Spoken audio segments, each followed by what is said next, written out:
when you perform that same behavior, live that same way outside your front door. Ladies, it's amazing. It is absolutely incredible. From everybody from the checkout counter to the person in the car next to you who cuts you off to, the colleague you're working with, to anybody. We are to have that love of Jesus for everybody we come in contact with. But I want you to understand something. Getting back to talking about working in or out of the home. These are troubling times. And you may be having to go back to work for the first time in a long time. If you're being obedient to God and your husband in this, don't be afraid. Your children won't suffer or fail more than God can handle.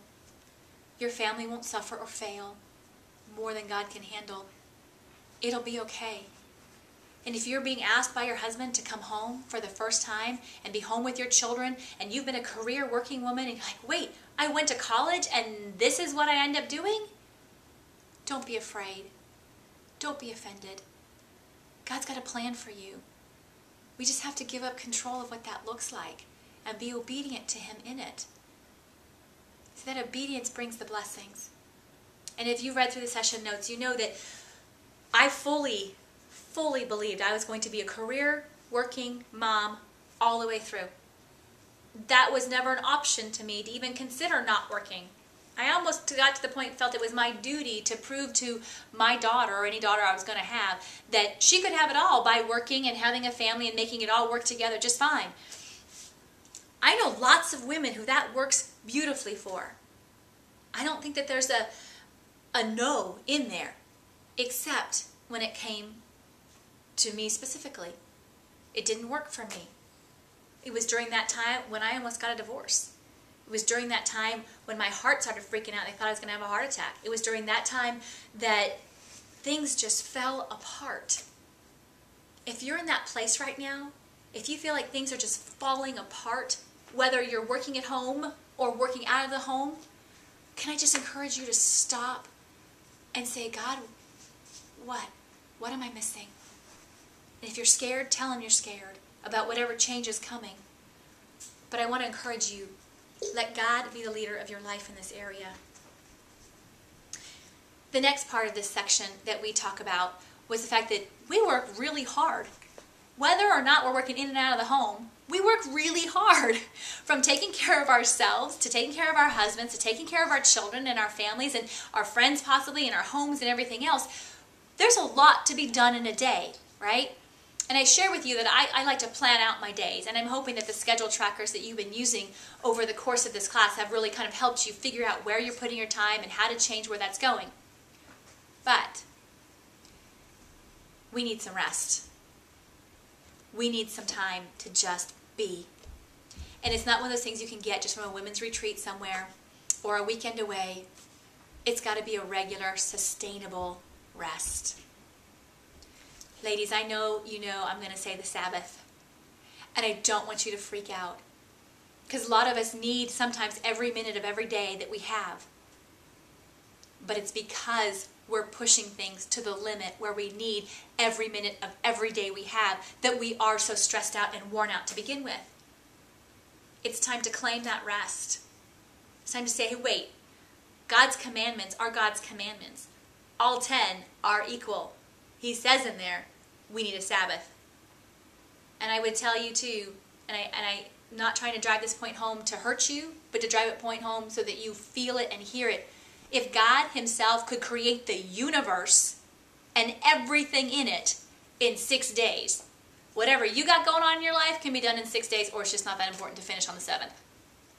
Really and truly. You need that rest. Ladies, I know some of you are still so tired from all you've been doing. You need the rest. And I know the arguments. I know them. Well, the kids always need me, or this always needs to be done, or I have this and I have that, and I hear it. I get it. You still need a day of rest. You still need it. And it doesn't matter what day of the week. I know that Christians typically have looked to Sunday to being their Sabbath. And I understand that.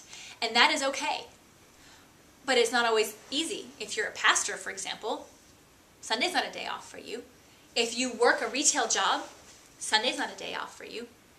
If you have a job that has odd hours, that's just not going to work. Having a Sabbath is deciding you're going to have a planned day of rest within every 7 days. It can be on a Tuesday if that works for you and your family. It can be on a Thursday. And it's a 24-hour period of rest. But it not necessarily needs to be one complete day. I know in our family, I like to do it from a Saturday evening to a Sunday evening. We used to, at the church we were going to, we used to be able to go to church on Saturday evening. And a friend of mine was doing this. This is where I got the idea. It's not my own. And their Sabbath would start when they walked out of the door to go to church. And she either had supper already prepared before they left or they planned to go out.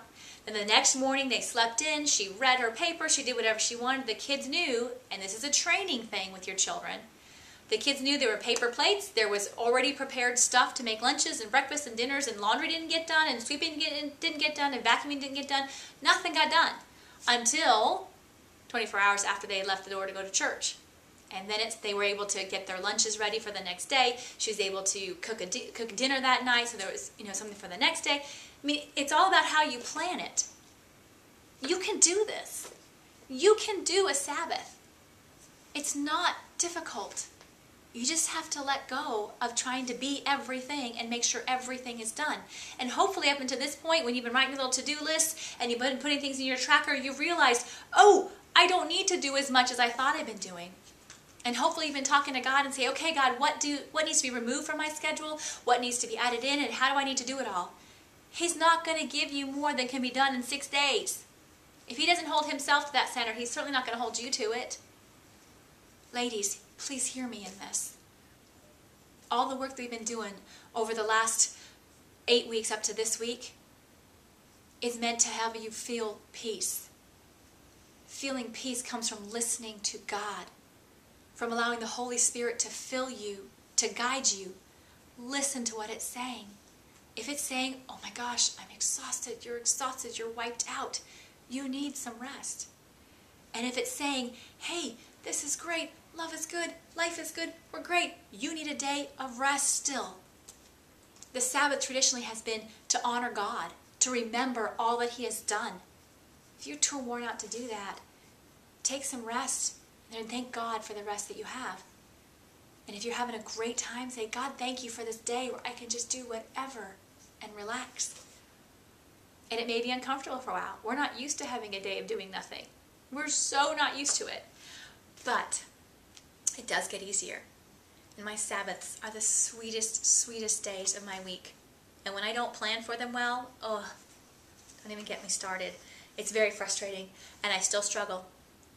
But, ladies, it's time. It is really time. You deserve to follow the 10 Commandments, one of which says, Sabbath.